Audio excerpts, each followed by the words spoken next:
What's up, everybody? Welcome to episode number 35 of the Big Five Pod. A lot going on this weekend uh, in college basketball, so we're going to get right into it. I'm, of course, your co-host, Kyle Morello. Next to me, co-host Jake Copestick. Cope, March is winding down here, but there's still a lot of action going on, both on the court and off the court. So how are we doing? Yeah, we're doing well. Unfortunately, yeah, it is coming to an end, but hey, we have a Final Four to get to that we'll preview on Thursday. There's four teams left. A lot of really, really good games this weekend, seeing the Nets get cut down and guys move on to the Final Four in Houston. So, yeah, some really, really good games on the court. Like you said, a lot of news going off of it as well. So, even though, there's only a couple games left in the season, three to be exact, as far as March Madness goes, NIT as well. But still a lot happening, and it's been real busy in the news cycle for sure. Absolutely has, and we'll get into it. Not a ton, Big Five wise to go over, but there's definitely a couple things. The first and foremost thing is that St. Joseph's assistant John Griffin III is heading to Bucknell to be their head coach. Um, I personally don't know a ton about Patriot League basketball. I will definitely keep more tabs on them as we go forward, especially with a St. Joe's assistant getting hired there.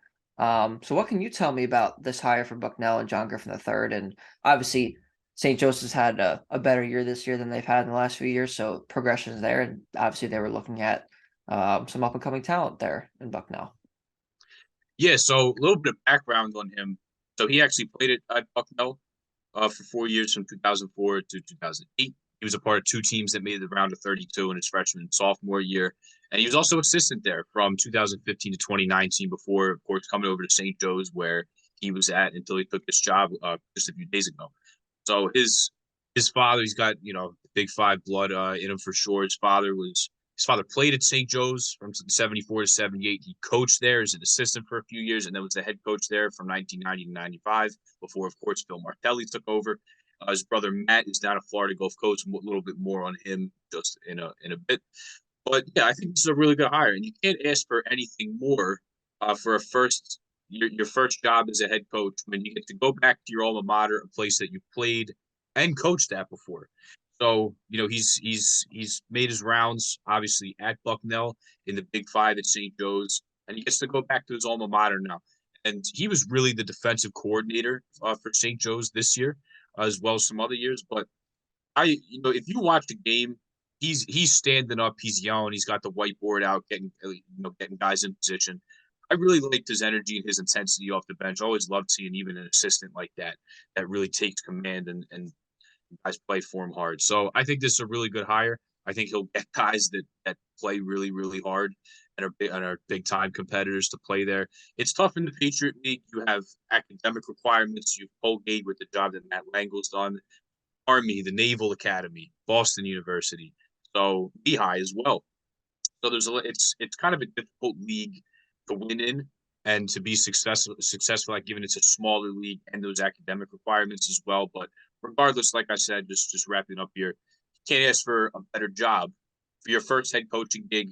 Like I said, a place that he played at, he coached at, he knows very well, and now he'll get to go back to his alma mater for his first head coaching job. So happy for Don Griffin. Congrats to you on the job. I'm sure you'll do great there, and hopefully, I know Bucknell's played LaSalle the last couple of years, so hopefully we can see him back as a head coach in Philadelphia. Hopefully playing against some teams in the city. So good for him. I think he'll do pretty well there as well. But St. Joe's now has a assistant coaching position that they need filled. I think Don Gallagher could be a good name. He sat out last year after being at Hartford and getting them to their first NCAA tournament in 2021. So that could be a good name to replace John Griffin. But regardless, good for him. I think he'll do a really, really good job there, and definitely deserved for a guy who's made his rounds coaching and now gets to go back to where he went to school. Yeah, and that's always a great thing. I think that's one thing that coaches always look for, is try to go back to their schools. Obviously, sometimes it works out, sometimes it doesn't. See Patrick Ewing. Um, Obviously that's a different slope, but great for John Griffin. I mean, I think this is a good hire for Bucknell. Definitely someone who's experienced, who's been there, who knows Bucknell. And like you said, I would love for them to play more Philly schools. I'm not sure the exact schedules and for next year for the teams yet, but um, it would be very, very cool if they played some Philly teams, and I'm sure they will. I mean, I think the local teams a lot of times try to play each other. Um, so yeah, I think it would be pretty cool. Speaking of some more Big Five coaching news, Temple, there is no news yet, particularly. Not that there's no news, but there's no hires yet. There's wish there was something that we could more concrete talk about. But they did have some Zoom interviews with three guys that I definitely want to go over. The first and the most notorious one is Pat Chambers, who's a former Penn State head coach. Um, I don't know how I feel about that, but we'll get into it in a second. We also have Carl Hobbs, who's the Rutgers associate head coach right now. Obviously, the last couple of years, they made the first four, and then this year probably should have made the tournament, but did not make the tournament. There's definitely some teams that I thought that they could have been over in this year's field, Nevada being one of them. But I think that could be pretty decent hire, just the way that their track record's been going. And then speaking of Penn State, Adam Fisher, the associate head coach there, could also be an option now. Obviously, that head coaching position is open. Michael Shrewsbury is taking the Notre Dame job. So there's definitely some, maybe he stays there, but also I know Mike Rhodes, the VCU coach, has been linked to that Penn State job, and it looks like he might take it. I think they're offering a pretty good salary, which I'll let you get over. Not that that's everything, of course, but an opportunity to coach in the Big Ten is definitely not something to sneeze on. So those are the three guys that Temple's had Zoom interviews so far. I think at some point, if they want to continue further with them, they're going to invite them to campus, which I've heard is the next step. Obviously, the logical next step. Matt Langle's name was not one of these candidates that was Zoom interviewed, and kind of surprising to both of us. I know we talked about this, just personally, but I think Matt Lang was the perfect hire for this job, and it does not seem like that's a direction they want to go in. So I guess my one or two questions to you is, number one, on that Matt Langle front, why are they not contacting him? And it just doesn't make any sense to me, but why are they not contacting him? And two, of the three who they did have a Zoom interview with, Chambers, Hobbs, and Fisher, who do you think is either most likely or most suited to take this job? So to your first question, I'm going to reference the Twitter account that I followed last couple of years. Seemed to be very in tune, obviously, with coaching hires and movement that goes on there, and a very trusted source, in my opinion. At Coaching Changes on Twitter, if you want to give him a follow for all the latest updates. Do a very, very good job on guys that be inside track places, potential names, and stuff like that. They had a tweet where it sounded like Temple was turned off from the fact that Matt Langle had never coached a pro before. Which, if that's the case, and that's why they're not reaching out to him, is ridiculous. That's Coached in the so Patriot bad. League. He coaches in the Patriot League, and guess what? Not to take anything away from any of the players he's coached there, he's made 4 straight tournaments at a very, very difficult job to win at. So to me, it's ridiculous. That's really the only thing I can point to. I don't know why else you wouldn't want to reach out to this guy and bring him in here as a former Temple assistant as well, and a guy who played at Penn under Fran Dunphy. I have no idea why they wouldn't want to interview him, frankly, and it's mind-boggling to me because I don't even know if he needed to approach anybody else. I think if you offered the job to Matt Langle, I think he would take it. I think we'd be done here, and you wouldn't have to search for a coach anymore. But getting to the three guys that they have interviewed, at least over Zoom, and hopefully plan to bring all three of these guys on campus, if not more, and widen their net a little bit. The one guy that sticks out to me is Pat Chambers. I know you're not a huge fan of it. Me, at the same time, I guess I kind of have mixed feelings. He's been an assistant at a bunch of different places. He's from Newtown Square. He's a local guy. He played at Philly U, and it was still called that, not Jefferson anymore, under the great Herb McGee, and was an assistant coach there as well. He's been an assistant coach at Delaware Valley, at Villanova. He was a volunteer assistant at LaSalle last year, and then got on the payroll and was a paid assistant before he took the job at Florida Gulf Coast and just finished up his first season. So he's a Philly guy. And he recruited a ton of Philly guys while he was at Penn State as well. You look at the guys he brought in, getting Seth Lundy, a Tony Carr. He had Shep Garner, who's now actually on his staff at Florida Gulf Coast as the video coordinator right now. A bunch of guys, Lamar Stevens as well from Roman. So even though he was at Penn State, he recruited Philadelphia a ton, and that's why he was able to have a lot of success there, especially the COVID season. They were ranked as high as number 9 and were projected to get a 2 or a 3 seed in that NCAA tournament and have one of Penn State's best seasons ever. It didn't come to a great end there, though. So Rasir Bolton, who played at Iowa State and then played at Gonzaga as well, I believe he's out of eligibility. Unfortunately, their season came to an end last night, but he was at Gonzaga for 2 years. And he transferred, and then Pat Chambers resigned basically before Penn State could cut ties with him. something a racially insensitive comment along the lines of, believe they were talking about like him playing a little bit more freely, not as much pressure, and he said something along the lines of like, I want to loosen like that noose around your neck, some along the lines of that. And although I don't think that was necessary, Pat Chambers had any malicious intent behind that. He just used a clear wrong choice of words there, caused a rift. Bolton leaves. He ends up resigning, essentially, like I said before, Penn State could fire him. And then he was out of coaching, got back into it last year. So because of that, the past incident at Penn State could rub a lot of people the wrong way. But he did win some games there, and then Florida Gulf Coast was kind of middle of the road. They weren't horrible. He didn't have a bad season there by any means. But I think the most intriguing part here is who he could bring with him. So on his staff right now, Florida Gulf Coast, not only did I say Shep Garner, who played at Roman Catholic, played at Penn State under Pat Chambers as video coordinator right now. He also was Kyle Griffin, who is an assistant at LaSalle for a number of years under Ashley Howard, and I believe Dr. John Giannini as well. And then he also was Matt Griffin, who is John Griffin III's brother, and who used to be the head basketball coach at Roman Catholic. And if Temple's going to win, they have to recruit Philadelphia well. There's no secret of two ways about that. They have to get the best talent in the city to stay home. So for me, I think Pat Chambers is the favorite here, so to speak, given his track record at Penn State. He's been an assistant at numerous schools in the area. He's from here, and he recruits Philly well, and he could bring people along with him that are Philadelphia guys that could also recruit Philadelphia well.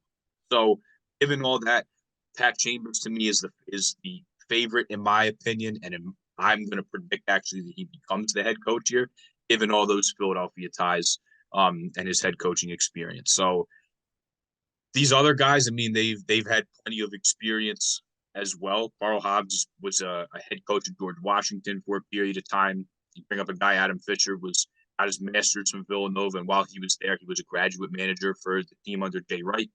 Was at Penn State for 2 different stints.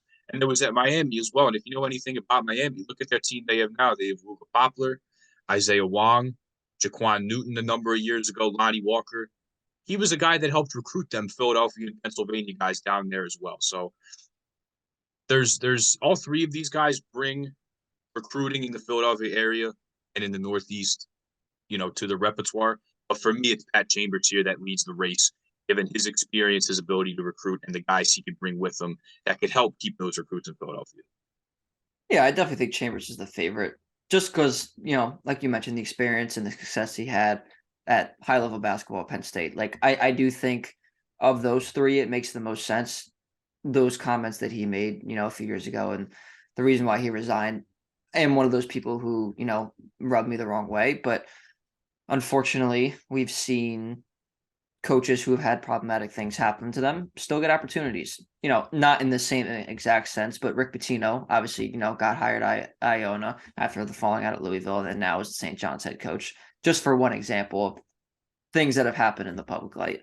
Not that What that's just anything. happened with Chris Beard at Ole Miss, Will Wade just got Correct. hired at McNeese State.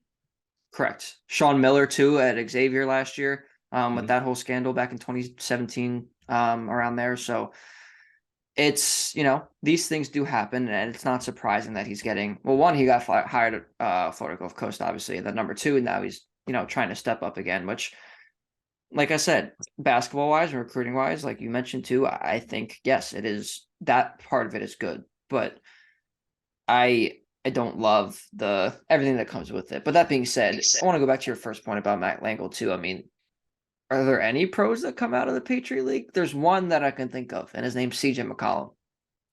And that's Yeah, it. that's probably, I know a couple years ago, Bucknell, they had Nate Testina, who I believe plays overseas now, and then did a 5th year, I believe, at Kentucky. A 4th or 5th year at Kentucky, did a senior year there. Justin Jaworski, local guy, went to Yes. Perk Valley. He's playing, I think he's in Spain with the OKC Blue for a while. I was at the Rump and saw him light up to NBA players out there. He was a Lafayette guy who, if he decided to use his COVID year, I think definitely could have played at a bigger conference for sure. But I mean, it's not there's not many. It's a small conference, like I said, with schools that have academic requirements. You have two service academies there as well. Like I don't believe that's a fair knock to have on Matt Langle when you look at how he's turned around Colgate, a very hard job. It was tough the first couple of years for him, but the fact that he's built him into a consistent winner like that, 4 straight tournaments, and then the one year where they didn't get in, or 4 tournaments in the last 5 years, I believe, and then the one year they didn't get in, I believe it's because they lost the conference championship game and they finished #1 in the regular season. Like, he's done a great job here. And I don't think it's a fair knock to say, oh, well, he hasn't coached any pros. It doesn't make any sense. It's also hypocritical because you want to know the last Temple player who was drafted in the NBA? Lavoy Allen. Mm-hmm. Lavoy Allen. And what was that, 2011, I believe it was? Yeah, If I'm not mistaken. been a decade now. Yeah. Like, Dunphy didn't coach pros his last few years. McKee never coached any pros. Now Quentin Rose plays in the G League for the Knicks, but So does and Shiz played in the G League for a few years with the Blue Coats. But like there is no pros here. If you want pros to come here, maybe hire someone like Matt Langle who has the experience. Maybe he can recruit some people who will be that, especially in the backyard of Philadelphia, where it's a great basketball city, especially for high school basketball as well. So like that doesn't make any sense. And I do think, if Pat Chambers was hired, I think he can recruit those kind of guys and maybe coach some pros too. And I get that part of that, but not hiring Matt Langle after his track record at Colgate and, his history in the Big Five. I mean, it's stupid, but yeah, we can't control what Arthur Johnson does. I know he likes to do things outside the box, like the stand Drayton hire with football, which I don't think is bad at all. I mean, obviously Texas is, they say they're back. They may or may not be. I don't know. That's not for me to judge, but notoriously a good football school. So he has his ways of doing things. I don't know what the right answer is right here, but I thought Matt Langle would be the home run hire and the obvious choice, but that does not seem to be the case. So yeah, I agree. And then actually, speaking of Texas, I saw Rodney Terry's name floated out there a little bit with the Temple job, but then that doesn't really seem like too great of thinking because I guess they were banking on Texas not making a deep run and then Texas when they made a ultimately deep not run, giving him the head job, which they still haven't yet. I believe he deserved it. I thought he deserved it before the NCAA tournament even started. They won the Big 12 tournament. He got them to the set. They were the 2 seed in the Big 12 tournament, ended up winning. To me, that doesn't make sense to like kind of and that's if this even happened. I just saw his name floated out there. It just doesn't make sense to almost like put your coaching search on hold for a guy who might not even be available. But I think they unfortunately they blew a 13-point lead. They were up double digits in the second half, and they lost to Miami in the Elite Eight with a chance to go to the Final Four in the state of Texas. But I still believe Rodney Terry will get the job there, and he deserves it. But that would have been I thought it would have been an awesome hire at Temple. He has some West Coast coaching experience. Was at UTEP and Fresno State, but I still think that would have been a great hire here. A little outside the box, of course, not hiring a guy who's from around here, but me, like I heard that. I thought he's a great basketball coach. Yeah, I think it would have been great. But again, like to basically like hold off on doing anything else and like waiting to see, like again, he might not even become available at all. He could get a contract tomorrow, and then he's not available. It's like you put your chips in the basket where it's your eggs in the basket where there's no validity there. So he should get a contract tomorrow. He should. Yeah. Oh, absolutely. It should have been. This should have been done weeks ago, in my opinion. Yeah, I agree. I mean, it's just I don't know what Texas is doing. I know obviously maybe they're thinking that they just want to hire a more renowned permanent head coach, but at the same time, like this dude took over for Chris Beard, who was, had legal trouble, and they let him go and coached his team to an Elite Eight and damn near a Final Four. And I know they blew a lead, which is, it's a tough pill to swallow, especially with the talent that they had on that team. But that would be an obvious choice too. But again, I think he will end up, my gut feeling tells me he will end up being the permanent head coach at the University of Texas. So yeah, can't wait around for him. So we'll see what happens with that Temple head coach search. There's a lot of things to still happen there, but we will obviously keep you guys updated as well. And then the last thing in the Big Five, on the Temple front, former players now, obviously, Caleb Battle. Apparently was visiting UCF, Temple's former foe. Obviously, they're going to the Big 12, but what do you make of that? It seems like he's getting a lot of attention, but this was an interesting one. Yeah, Yeah, for sure. I think it would have been a little more interesting if they were still in the AAC. Now they're gonna have some guys, um, leave. Taylor Hendricks just declared for the NBA draft. A really really good freshman. He played really really well this season and had some big time moments in the Temple game when they came here and unfortunately lost on the well not unfortunately because Temple ended up winning, but on the Nick Jordan put back off a missed free throw.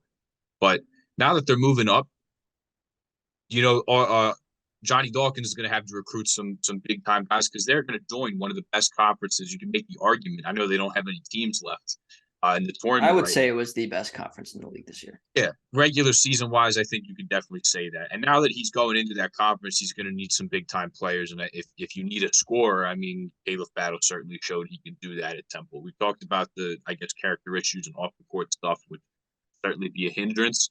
But at the same time, you get to go down to Florida. You get to play in the best, in arguably the best conference in the country. Pretty good opportunity for him. I believe they actually hosted him on campus for a visit today. Um, but yeah, I think it's definitely an interesting fit for sure. He's going to have to play defense there for Johnny Dawkins. But if you want to again, you want to play in a big time conference, you want to go down to school in Florida. Seems like a damn good fit for me, and I'm a big fan of Johnny Dawkins as a basketball coach. So I think he could definitely be doing a lot worse. But I think he'll settle on. I know I said that he would. I think he would move down and he would go play at a small school in the Northeast where he's from and put up numbers. But the high major interest is certainly there with a talent like him, and UCF could be a good spot for him for sure. Yeah, I mean, if you have a chance to move up in competition, definitely think that is an opportunity for him that he should take, especially with a team that he's, obviously he didn't play for UCF at all, but familiarity within the conference the last couple of years. He definitely sees how Johnny Dawkins operates things and the talent that they've had there. I talk about Taylor Hendricks. He might be a lottery pick. Yeah, Like very, first round very for possible sure. he's a lottery pick. Absolutely first round, probably top 20. No doubt. But it could be an interesting opportunity for him. So we shall see. All right, one final person who is moving up from a mid-major to a high major, speaking of, Kim English, hired to take over for Ed Cooley at Providence College. He's a young guy. I believe he's only 34 years old. Didn't have like a ton of success at George Mason, but apparently he has a great reputation around the NCAA, and Providence was quick to hire him after Ed Cooley left.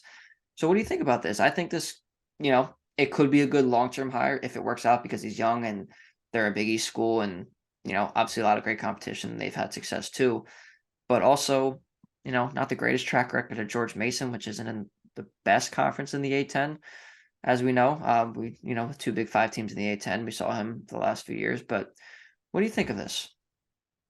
Yeah, I think it's interesting, but the thing with Providence is, filling a vacancy like Ed Cooley, a guy who's a Providence guy and been there for a long time. I think it makes sense for them to take kind of a swing like this and hire Kim English. He's known as a great recruiter. Was at Tennessee under Rick Barnes. He played at Missouri that year. That unfortunately they got upset by Norfolk Yeah. State and Kyle O'Quinn, and then got drafted by the Pistons. A short stint playing in America, and then played overseas for a number of years. But look, half the battle is you got to get good players, and he's known as a guy that can recruit well and can get good players in his program. And George Mason's a tougher job. It's not exactly a powerhouse. I know Jim Larinaga got him to a Final Four, but not exactly like a dominant powerhouse basketball school. It did finish fifth in the A10 this year for what it's worth. They were 20-13 overall. But it was a short stint for him. He's only had 2 years as a head coach of George Mason, but I guess the thought is this guy can recruit. Let's give him a Big East school, Big East facilities, great competition, a school with some rich basketball history, really solid the last couple of years. Maybe he can make something out of it. So I'm I'm not going to give necessarily like a strong opinion on it. Um, Given that we haven't seen a ton of him as a head coach. But if this guy, he's a young guy, he's going to be able to recruit and relate to players. Guy got drafted in the NBA, solid player in college as well. If you're going to get your name called on draft night, so I don't think it's a bad hire at all. Remains to be seen because he's in a conference with a lot of really really good coaches. Sean Miller, Danny Hurley, Shaka Smart, now Rick Pitino, Greg McDermott. Had them almost in a Final Four. So So it's a close. terrific conference with a lot of really good coaches that have a ton of experience. And now you're going to bring in a young guy who's only got 2 years in the A10. The jury's out. But the guy can recruit. Josh Aduro, who is his best player and was a dominant big guy in the A10, entered the transfer portal. I would imagine that he follows Kim English there. But if this is a guy that can recruit and can recruit well, you're going to a basketball-rich area. He's from the DMV. He's going to be able to recruit from the DMV all the way up to Boston and Providence, where he's at. So I don't think it's a bad hire. But they're taking a swing on a young guy who they think can be a head coach. Not only in college for a long time, but of course at Providence College for a long time. So jury's out. We'll see how he does. He's getting thrown into a very good conference with a lot of good coaches, like I said, and we'll see how it goes. But like I said, half the battle's got to get good players. If this is a guy that can bring him in and can recruit well, I think you have a good hire here. So he's a young guy, not a ton of experience, and he's going to a big-time program in a big-time conference, and we'll see how he does. Yeah, absolutely. I mean, he has the tools to success, definitely being at Providence. So we'll see how it goes after that. All right. Enough of the offseason stuff. Let's get into some of the games that happened this weekend because golly, we had some barn burners. Just even thinking back on it right now, obviously, if we go reverse chronological, we had the Miami 13-point comeback against Texas to reach the Final Four. We had the insane Creighton San Diego State game, which was back and forth the entire way. San Diego State almost messed it up, but they ended up pulling it out in the end. My Creighton 12-1 Final Four future crapped out in the final seconds there. Unfortunately, it was only $10, but still, I mean, I would have won 120, so that would have been cool. But regardless, also had a championship feature on them, but it's fun. UConn dominating Gonzaga, which, I did think UConn would win. I had them as my national champion, but I did not see that coming. And Drew Timmy's career at Gonzaga likely being over. I do think he'll probably go to the draft, and then you talk about Florida Atlantic upsetting, a team with 2 All-Americans in Kansas State, getting to their first ever Final Four, which is insane. The Gonzaga UCLA game where UCLA didn't score a field goal for 11 and a half minutes in the second half and then went on a 10-1 run in 41 seconds to take a lead before the Strother Villanova play, not pull up 30-footer, but 30-footer regardless, which was insane, even though they're only down 1. The Tennessee FAU game was crazy. There's definitely some that I'm forgetting. Princeton obviously playing in the Sweet 16 too. Can't forget about that. So what was some moments that you really loved this weekend? I want to hear from you because this was just, listen, you talk about how much you love March. Obviously, I love March. We all love March if we're watching this, but this weekend kind of encapsulated all of that. Yeah, so the first one I would say, so first of all, so obviously so many great games to pick from. March always delivers. Always. There's never an off year with March Madness. Always terrific. Evident by the fact we have a 4 seed, 2 5 seed, and a 9 seed in the Final Four. It's awesome. Awesome. I would say that the Kansas State, both games they played, going to overtime with Michigan State at Garden, and then going down to the wire with FAU. It was back and forth. FAU up at halftime. And then they come back. K-State comes back. They go on a run. They have the lead. FAU takes it back late in the game. It was that both K-State games and both FAU games for that matter. Because FAU was down to Tennessee, and they came back. Tennessee couldn't make anything, late in the second half. So 3 great games at Madison Square Garden, one of which went to overtime, all 3 of which pretty much came down to the wire, especially FAU, K-State. It's, like I said, March always delivers 3 amazing games that went back and forth. Unfortunately, Marquise Noel's college career comes to an end. Hopefully, we can see him in the G League. He'll for sure play at Summer League for sure and get a shot to make a training camp in the NBA. But he was terrific. He had 19 assists in the Michigan State game. I mean, how good was he all year, and especially in this tournament, playing in New York City where he's from at the Garden? It was awesome. So many great storylines, but how about Florida Atlantic, man? From Conference USA, first Final Four. We have a San Diego State, Florida Atlantic. One of those teams will be playing for a national championship Monday night. That's awesome. Crazy to think about. That's what March is all about. That's what March is all about. No 1 seeds in the Elite 8 for the first time in a while. Ever. It's insane the madness that happened. I always, even if I have something in my bracket or I bet on a high seed, you always root for the madness. You always do, and it delivers like it does every year. But FAU's run, and the thing is, I know they're a 9 seed. They're not a Cinderella. They won like 31 games. I think up to 34, 35 now. 35, yeah. They're not a Cinderella. They're good. 35 and 3. and they think they deserve to be here. So they're not a Cinderella, and that's not taking anything away from them. FAU's just that good. They are. No, they are that good. And I know they'll get the Cinderella label because of their higher seed, their mid-major conference, and all that fun stuff, which is great. But they were ranked at one point this year too. I mean, they're a good team. They're a really good team. And they're going to give San Diego State some problems, though. I also think San Diego State's going to give them a lot of problems too because that defense is just insane. They shut down Alabama in that second half of that game, especially later in the second half of that game, and then they held Creighton to a pretty low field goal percentage too. And I know that game was really really close, but when you have a game in the 50s and the low 60s, I mean, they're going to win those games many, many times that those kind of games are played out. So great for San Diego State. Brian Dutcher, we talked about him before. Kind of got screwed in his second year at San Diego State when they had that really, really great team that lost in the Mountain West tournament, but was, I think they would have been a 1 or a 2 seed. And that tournament obviously gets canceled and hadn't had some great success in the past couple tournaments, but this year it's put it together. They beat the overall number 1 seed in Alabama. They beat a team that was probably underseeded in Creighton, and now they're in the Final Four, and now they have a chance to play a team that they are supposed to be better than, and have a chance to play for a championship maybe if they do win this game against Florida Atlantic, which is not a slam dunk by any means, but it's insane that they're here. And then on the other side too, I mean, UConn's dominance has just been unreal. They haven't won a game by less than 15 points, and that was against St. Mary's in the second round. And then Miami just coming back from all these deficits, and they were down 8 against Drake in the first round. Obviously, they're down 13 against Texas in the Elite Eight. They dominated Houston. I mean, that was crazy too. And you It's don't just see been that. no, Never see no. that. Memphis did it in the AAC championship game, but they were without Sasser, and that was it. I mean, I wouldn't say that Bama dominated them in their loss. Obviously, Temple did not dominate them in their loss there too. I was not expecting that one bit. I did think it would be close if those two teams played, and they did obviously, but it was insane. So it's just been an incredible tournament. We're gonna do a whole Final Four preview on when we record on Thursday, so that'll be out on Friday. And you talk about the San Diego State team. I know you're a big Brian Dutcher guy. I know you're a big Aztecs fan here.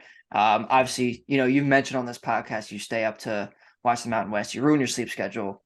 Mm-hmm. What can you talk about the importance of this San Diego State team making the Final Four? So it's huge for the Mountain West, the first team ever. And although they've had a good league and a competitive league the last couple of years, they didn't win any games last year. They hadn't won any games at least since 2018. They hadn't won any games. And you think about it, Colorado State last year getting a 6 seed. Boise State's been in the last few tournaments. They won the Mountain West regular season and tournament last year and then lost to Memphis. They got in this year, lost to Northwestern. Nevada got blown out in the first 4 against Arizona State. Yeah. Utah State lost last year. Even under Craig Smith got in the tournament and this year. And unfortunately couldn't get anything done. So it's big for the Mountain West. It's big for mid majors, and it's just big for San Diego State because there's a program when under Steve Fisher, he couldn't even give away tickets for free to go see games there. Now you look at them, the Pac-12 hasn't been very good. San Diego State is one of the best programs on the West Coast, west of the Mississippi for sure. These guys, they play defense. They're deep. Look at the last couple games they played. I think their opponents are shooting like 35% from the field, if that. I mean, they're just a brick wall. They contest threes. They get around screens. They play good in gaps. They defend the ball extremely well. Nathan Mensah, 2-time Defensive Player of the Year in the Mountain West. He made life hell for Ryan Kalkbrenner down there in the second half, blocking some shots. He had 6 blocks in the second half against Alabama. And what was funny was, obviously, when you block a shot, everybody knows the finger wag from Mutombo. I think, and this might be a scorching hot take, and I don't care. I just thought it was funny. He just would go like this. He would just put his thumb down when he blocked it. He blocked the shot. I did see that, yeah. He just put his thumb down. I thought it was awesome. I loved it. But it's huge for them because, like I said, they're one of the best programs in the West Coast. They have a great home court advantage at Viejas Arena. Very tough place to play. And you talk about the COVID year they had, where they had Malachi Flynn. They had a first-round draft pick. They were 30-2. Their only 2 losses being against UNLV that I believe came by 3 points, or it was a 1-possession game they lost at home, and then they lost the Mountain West tournament, which is one of the only conference tournaments to finish up before COVID happened on an insane Sam Merrill buzzer beater with a hand in his face, and he might have I got fouled remember. on pretty I much at the remember. buzzer. So they lost 2 games, and those were games that were lost in the final seconds. So to see them kind of get robbed of that, it sucked because I think Brian Butcher's a very, very good coach, one of the best in the country. And I'm just so happy for the Aztecs that they get to have this and experience this, because that was a team in 2020 that legitimately could be in the same position and could be competing for a national championship just like they are now. So happy for them. It's not pretty, but guess what? They play defense. They have a big time rim protector, Nathan Mensah. Jadon Ledee made a huge block in the Alabama game, and it crashed the offensive glass. And they almost followed the Houston model. Hey, it's all right if you miss the first one. Let's go get a second and a third chance. They were able to make the most of that, get some big time buckets down in the post as well from block of rope, from Mensah. Ledee was huge in the Alabama game. They don't have guys. I think they have Matt Bradley's the only guy that's in double digits scoring wise. And Darion Trammell, the Seattle transfer, I texted one of our friends as soon as he committed to San Diego State last year. And I was like, this is a huge addition, because not only is he a great on-ball defender that you have to be if you're going to play at San Diego State, but he's a great point guard. He gives him another ball handler that takes some stress off of Matt Bradley.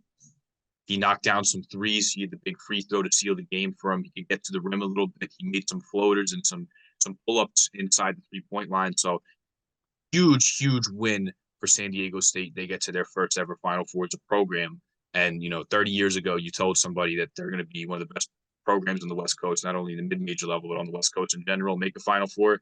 They probably wouldn't have believed you at all. So very happy for this team. Also, sick brag, had them going to the Final Four in one of my brackets, which last I checked, that bracket was in the top 3,000. Probably not anymore with the Miami and the Texas game, or maybe it is. I have to check.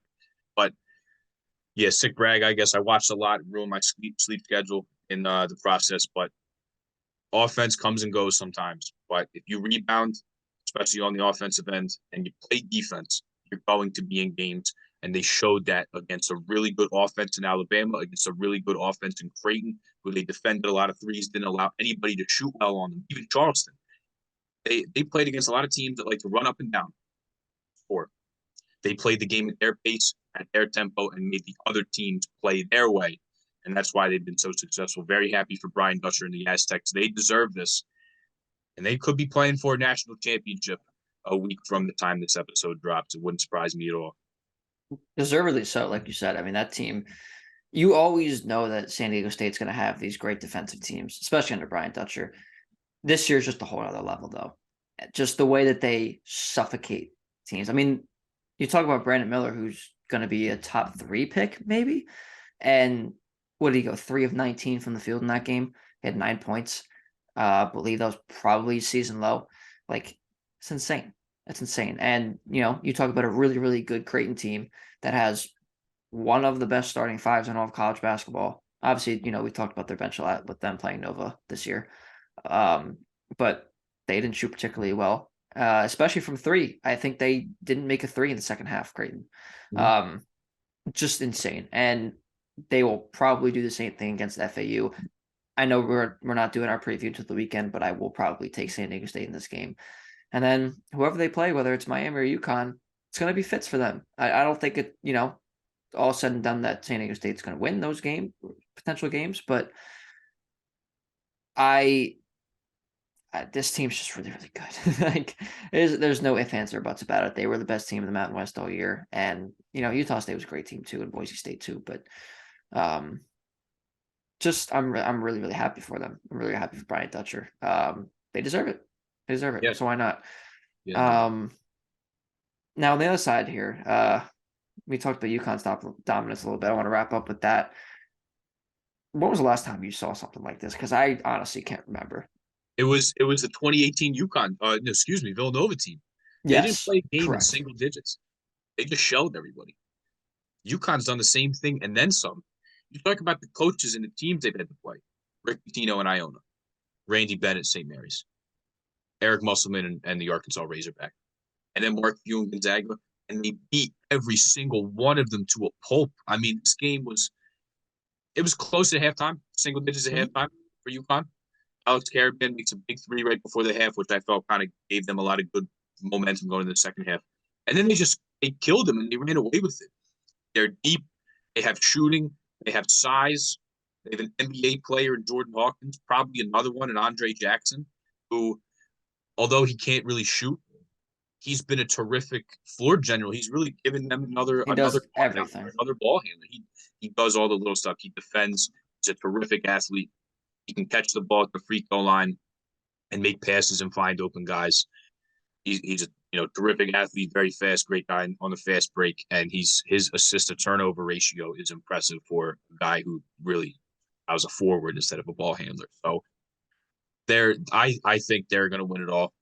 I think they'll beat Miami. It'll be a great game. I'm really looking. There's two great games this weekend. Two of the best mid majors in the country, and then two teams with great guards that really can score and fill it up. So really looking forward to the game against Miami. But if they beat Miami to a pulp too and beat them by double digits, I think they'll beat whoever comes out the other side. They're just that good. They're explosive. They can shoot. They can score in a hurry, and they can defend, and they got protection at the rim as well. So they really remind me almost of that 2018 Villanova team, the way they're just stopping everybody and running them over.